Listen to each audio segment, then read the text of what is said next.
Hello student, I am Prabhakar Pandey. Today I will discuss about the topic linear inequalities of class 11th है, lecture number बेटा 3rd। देखिए हम लोग NCERT के exercise 6.1 पर discuss कर रहे हैं। तो लास्ट वीडियो में हम क्वेश्चन नंबर 20 तक के क्वेश्चनों पर डिस्कस किए थे। आज इस लेक्चर में बेटा हम क्वेश्चन नंबर 21, 22 एंड 23 पर डिस्कस करने वाले हैं। ये सब लैंग्वेज वाले क्वेश्चन हैं। तो सबसे पहले इसको समझा जाए ये क्या कह रहे हैं। ये कह रहे हैं Ravi obtained 70 and 75 marks in the first 2 unit test, है ना। इसका मतलब एक रवि नाम का एक लड़का है जो फर्स्ट 2 यूनिट टेस्ट में आपका 70 एंड 75 मार्क्स पाता है। कह रहे हैं find the minimum marks he should get the third test, मतलब जब तीसरी बार जब उसका टेस्ट होता है तो कह रहे हैं कि उसमें से मिनिमम मार्क्स कितना पाएगा कि to have an average of at least 60 marks, कि उसका जो एवरेज जो निकले वह कम से कम क्या हो जाए, मतलब तीनों का जब वह एवरेज निकले, तीनों मार्क्स का जो एवरेज निकले वह कम से कम 60 हो जाए। तो इसका मतलब यहाँ आपको दे रहा है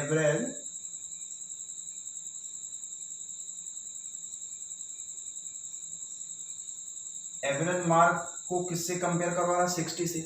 अब कह रहे हैं कि ये जो वैल्यू है ये कह रहे हैं कम से कम 60 हो, एट लीस्ट 60 मार्क्स। तो एट लीस्ट का मतलब पहले आप लोग समझिए, यानी कम से कम का मतलब समझिए। तो इसको एक एग्जाम्पल के द्वारा हम आपको समझाने का प्रयास कर रहे हैं। जैसे किसी रूम में, जैसे मानिए 11th के किसी रूम में, मानिए क्लास 11th है, उसके उस रूम में मानिए 50 लोग बैठे हैं, यानी 50 स्टूडेंट 50 लोग बैठे हैं। और हम कह दें आपसे कि बेटा इसमें कम से कम 3 लोग बाहर आइए। हमने आपसे कह दिया कि बेटा कम से कम 3 लोग बाहर निकलिए। तो इसका सेंस क्या मिलता है, इसका सेंस यही मिलता है कि 3 से कम ना हो, यानी करेक्ट कम से कम, यानी 3 हो या 3 से ज्यादा हो।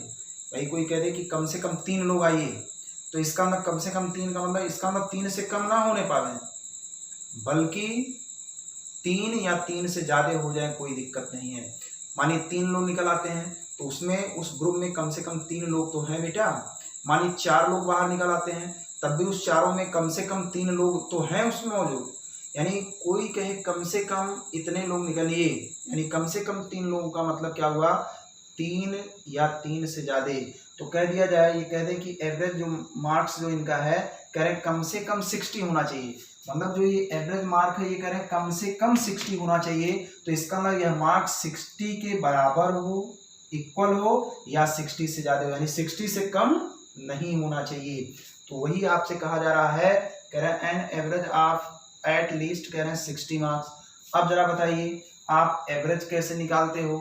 देखिए इसमें क्वेश्चन का सलूशन कैसे लिखेंगे। क्वेश्चन नंबर 21, सबसे पहले फर्स्ट एग्जामिनेशन में कितना नंबर पाया, चलिए 70। सेकंड में कितना पाया बेटा, 75 पाया। थर्ड वाले में आपको निकालना, थर्ड वाले में हमने लेट कर लिया, कितना वो पाता है, कितना पाता है, x मार्क्स पाता है, ठीक है।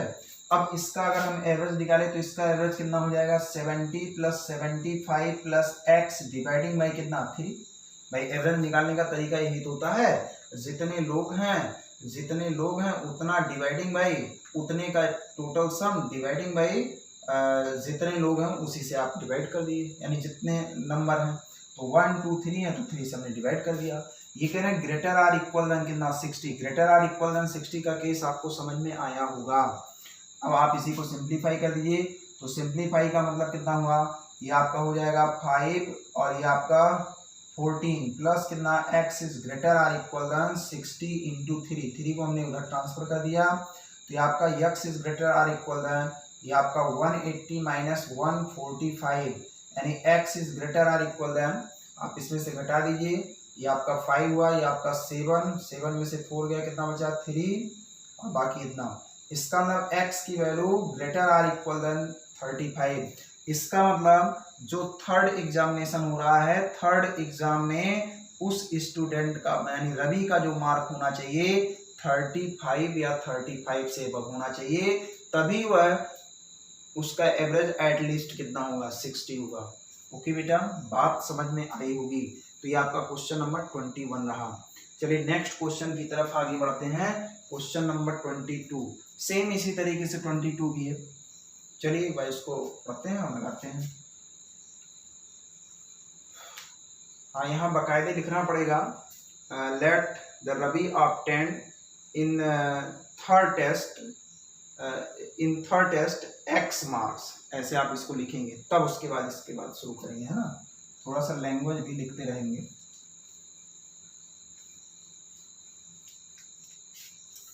चलिए नेक्स्ट क्वेश्चन है क्वेश्चन नंबर 22।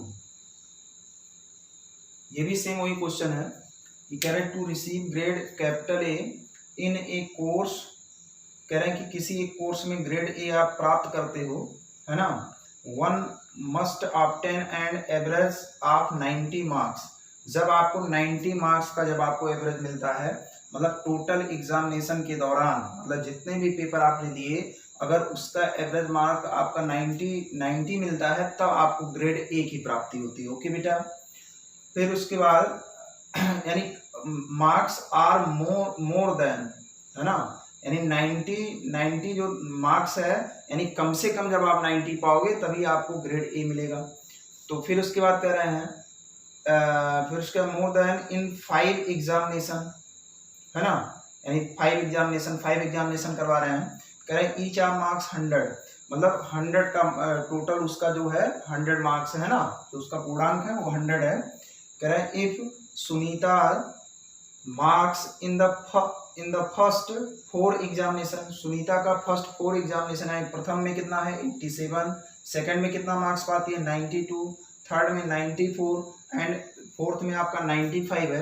कह रहे फाइंड द मिनिमम मार्क्स, मतलब तो कह रहे हैं कि जब 5वीं बार जब वो परीक्षा देती है, यानी 5th एग्जामिनेशन में, यानी 5वीं बार जब वो परीक्षा देती है, तो कह रहे हैं कि कितना minimum marks that the Sunita must obtain in 5th examination to get the grade A. तो कह रहे हैं कि 5वें में कितना वह मार्क पाएगी कि उसको ग्रेड ए की प्राप्ति हो। तो ग्रेड ए बेटा तभी मिलेगा, पूरे एग्जामिनेशन के दौरान ग्रेड ए तभी मिलेगा जब आपको मिनिमम कम से कम 90 मार्क्स आपको मिले। तो इसका मतलब यहाँ एवरेज आपको क्या दिया गया, टोटल एवरेज, भाई टोटल का एवरेज कह रहे हैं 90 हो तभी तो आपको ग्रेड ए मिलेगा।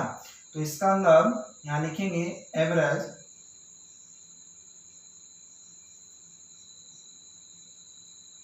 मार्क्स,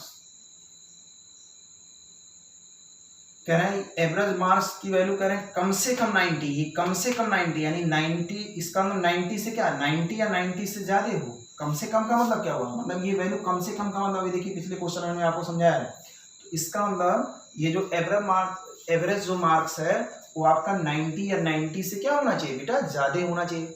अगर 90 से कम हो जाएगा तो कहाँ कम से कम 90 हुआ। अगर मान 90 से कम मानिए थोड़ी देर के 89 मार्क्स हुआ, तो 89 मार्क्स ये कम से कम 90 है नहीं है। लेकिन अगर 90 अगर पा गई तब भी इसका मतलब वो कम से कम 90 है, 91 पा गई तब भी कम से कम 90 उसमें है कि नहीं है। तो कम से कम का मतलब क्या हुआ, एटलीस्ट का मतलब क्या हुआ, वो एवरेज मार्क्स जो है ग्रेटर आर इक्वल देन 90 है। अब हमको एवरेज डिफाइन करना है तो उसके पहले लिखना पड़ेगा here Sunita must be obtain in 5th examination be x mark, है ना। आप यहाँ लिखेंगे बाकायदे लैंग्वेज। इसका मतलब फर्स्ट एग्जामिनेशन में उसका कितना मार्क्स है बेटा, ये आपका 87 है, सेकंड में कितना है 92 है, थर्ड में आपका कितना है 94 है, फोर्थ में आपका कितना है, फोर्थ में आपका 95 है, एंड 5th वाले एग्जामिनेशन में चलिए हमने एक्स सेलेक्ट कर लिया। बाकायदे इसको लैंग्वेज विथ लैंग्वेज लिखेंगे। अब इसका जब हम एवरेज निकालेंगे तो एवरेज क्या होगा, मतलब टोटल का सम और डिवाइडिंग बाय नंबर, यानी कितने एग्जामिनेशन हुए 1 2 3 4 5, इसका मतलब 87 92 94 95 प्लस एक्स डिवाइडिंग बाय कितना 5। देखिए 5 लोग हैं, greater or equal than 90। Okay बेटा, चलिए इसको सिंप्लीफाई करिए तो मेरे ख्याल से 7 2 9 4 13 13 और 5 18 के 8 हासिल 1, तो 9 दूनी 18 9 3 27 9 चौक 36 और plus x is greater or equal than 90 into 5, हमने 5 को उधर ट्रांसफर कर दिया। तो ये आपका x is greater or equal than ये आपका 415 है ना, 5 9 45 ठीक है, माइनस 368 आप इसको सॉल्व कर दीजिए। 0 में से 8 गया 2 यानी 10 हुआ, 10 में से 8 गया 2, ये बचा कितना 4 बचा, एक इसको दिया यानी 14 में से 6 गया कितना 80 ये आपका 82 हो गया, यानी x is greater or equal than 82। इसका मतलब जो सुनीता है वह 5th एग्जामिनेशन में कम से कम 82 मार्क्स पावे, तब उसको इस पूरे एग्जामिनेशन के दौरान ग्रेड ई की प्राप्ति होती है। ओके बेटा, तो क्वेश्चन नंबर 22 भी समाप्त हुआ। चलिए ये लास्ट क्वेश्चन है 23। देखिए 23 जिस तरीके से सेम उसी तरीके से आपका 24 भी है, तो 23 मैं आपको बता दे रहा हूँ, बाकी 24 आप लोग इटसेल्फ लगाएंगे।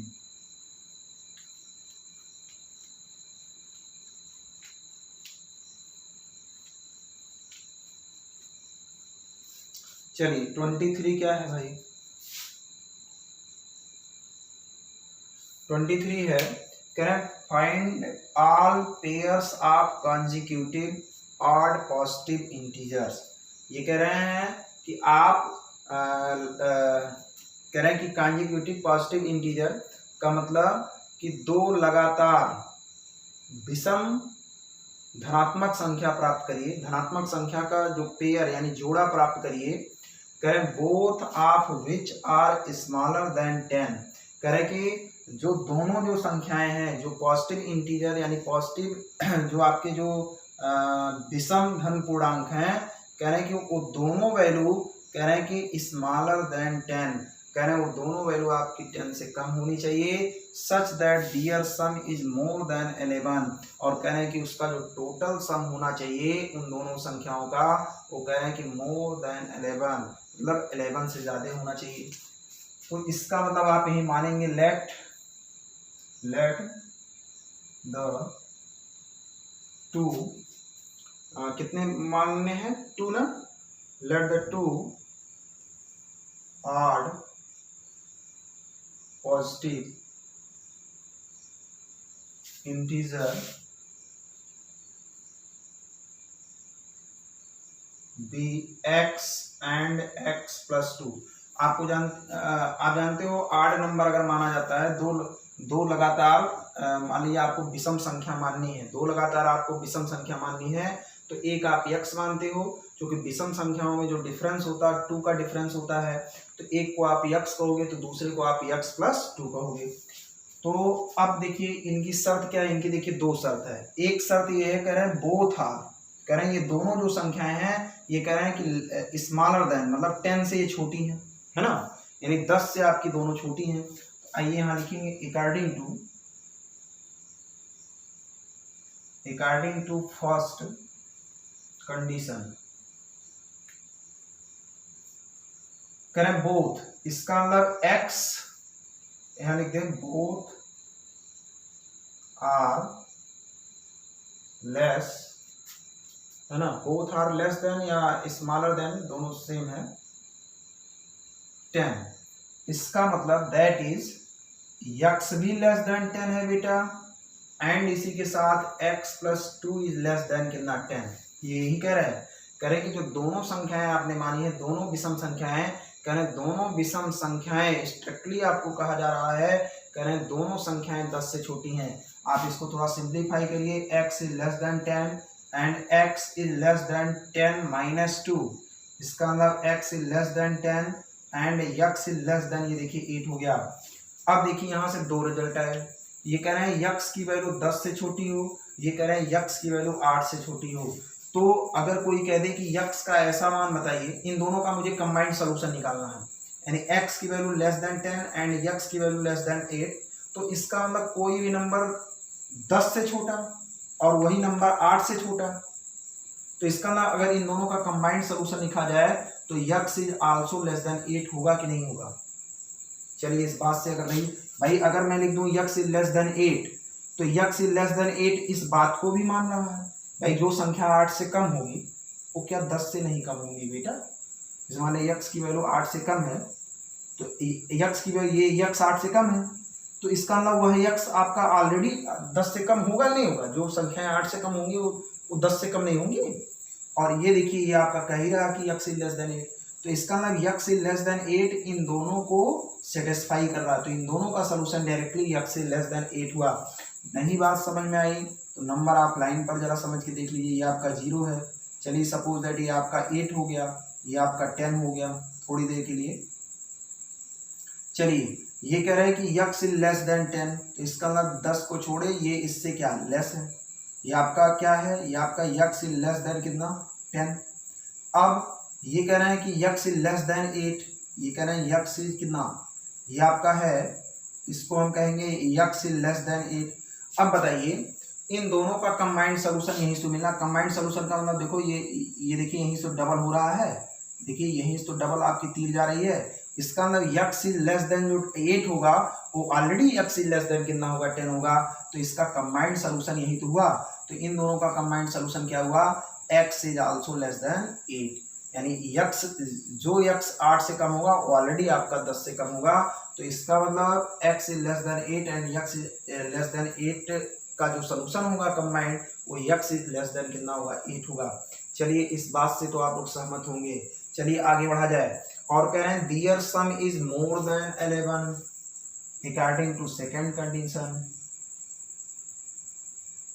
According to second condition that is x plus, ये कह रहे हैं x प्लस 2 की वैल्यू ग्रेटर देन कितना, ये कह रहे हैं 11, तो इसका मतलब 2x plus 2 is greater than 11, तो इसका मतलब 2 इसको सॉल्व करिए तो ये आपका 2x is greater than 11 minus 2, इसका मतलब 2x इज ग्रेटर देन कितना 9, तो इसका मतलब क्या हुआ, मतलब ये हुआ x इज ग्रेटर देन 9/2, तो मिला आपको x इज ग्रेटर देन, इसको आप सिंप्लीफाई करिए 4.5, तो ये आपका 4.5 है। अब जरा बताइए ये कह रहे हैं x की वैल्यू 4.5 से क्या हो, यानी 4.5 से क्या हो ग्रेटर हो, और x आप क्या माने हो, x एक ऑड नंबर माने हो, तो ऑड नंबर आप जरा विचार करिए, यानी x इज ग्रेटर देन 4.5 से ग्रेटर ऑड क्या होता है बेटा, अगर इसका सोल्यूशन देखा जाए तो इसका सोल्यूशन क्या होगा, यानी 4.5 से ग्रेटर नंबर क्या होगा, नंबर आपका होगा 4.5 यानी 5 होगा भाई, 4.5 से ज़्यादा 5 होता है, 5 के बाद 7 होगा, बाद 9 होगा, 9 के बाद कितना 11 एंड सो ऑन, इस तरीके से भाई 4.5 से ज़्यादा अगर कहा जाए तो इधर जितने भी ऑड नंबर सारे नंबर यहाँ इंक्लूड किए जाएंगे ना। लेकिन हई क्या कह रहा है, ये कह रहा है कि नहीं x की वैल्यू 8 से कम होनी चाहिए। अब इन दोनों का कंबाइंड हमको रिजल्ट निकालना है, ये कह रहे हैं x की वैल्यू 4.5 से ज़्यादा, और x क्या है, x आपका ऑड नंबर है, तो यक्स जब आपका ऑड नंबर है, एक मिनट,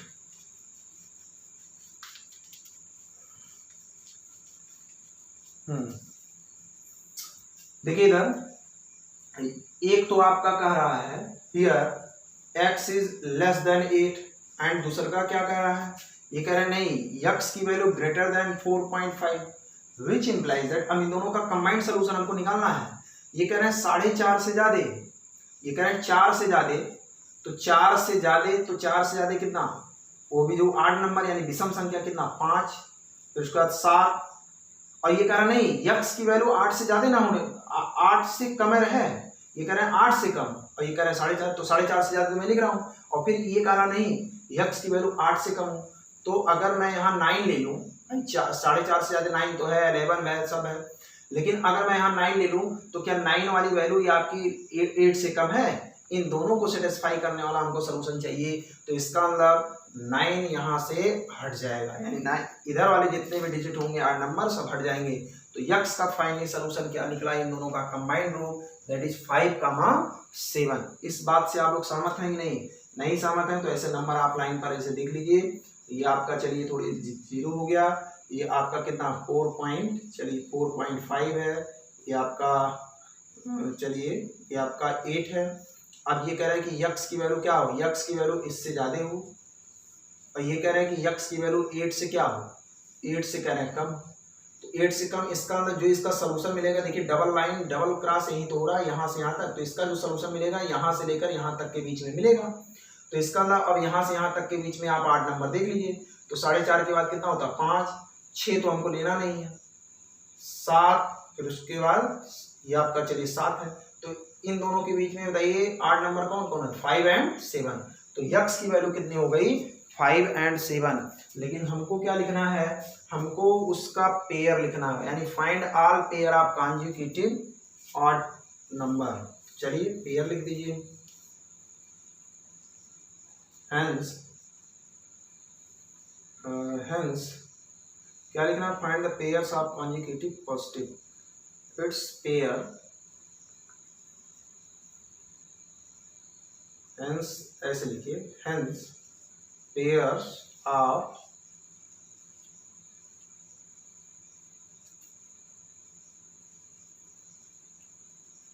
कॉन्जुगेटिव ऑड, चलिए पॉजिटिव इंटीजर आर कितना बताइए, फर्स्ट आपने x कहा, दूसरे को आपने x+2 कहा, यही तो। चलिए इफ x की वैल्यू इसी में रखिए, x की वैल्यू 5 रखिए, तो क्या आपको मिला 5 कामा कितना 5+2, भाई x के प्लेस पर इतना रखेंगे तो ये रिजल्ट आपको क्या मिला 5 कामा 7 मिला। बोलो भाई। नेक्स्ट चलिए x की वैल्यू कितनी रखी जाए, x की वैल्यू 7, तो ये आपका कितना हो जाएगा 7 कामा 7+2, इसका मतलब क्या मिला 7 कामा 9। तो इसका मतलब इसके कितने पेयर आपको मिलेंगे, 2 पेयर, एक आपका 5 कामा 7 और दूसरा 7 कामा 9। आप इन दोनों कंडीशन को देखिए सेटिस्फाई भी कर लीजिए। ये कह रहे थे कि दोनों नंबर, देखिए फर्स्ट पेयर में देख लीजिए, ये कह रहे थे कि दोनों नंबर 8 से कम होने चाहिए, देखिए 5 भी 8 से कम है और 10 से कम होने चाहिए। दोनों नंबर किससे कम होने चाहिए, 10 से। तो देखिए 5 भी 10 से कम है और 7 भी 10 से कम है, और ये दोनों देखिए 8 भी है।